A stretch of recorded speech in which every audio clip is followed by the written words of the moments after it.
use a Highland stone freestanding wall as a structural element, follow these two simple rules.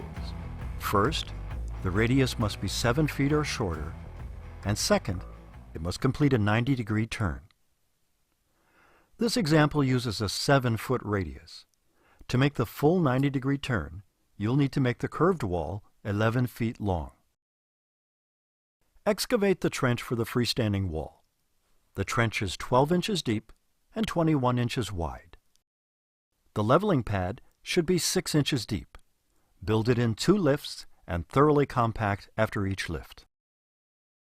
You can build the base of this radius by cutting large units or using units of all 3 sizes. It's easiest to build a radius using about the same number of each size of blocks on each layer. To make cutting easier, place a unit with a space between the block that is leveled. Mark the underside of the block that's bridging the space and cut both sides.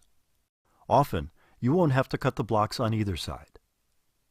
This will help make the curve aesthetically pleasing. On the next course, begin with a large unit and continue to set blocks with space between them so you can mark the cuts needed. Continue building the wall using the techniques established on this course, and finish by rounding the cut and split faces on an exposed end with a hammer and chisel. Glue the top 2 courses and the caps with concrete adhesive.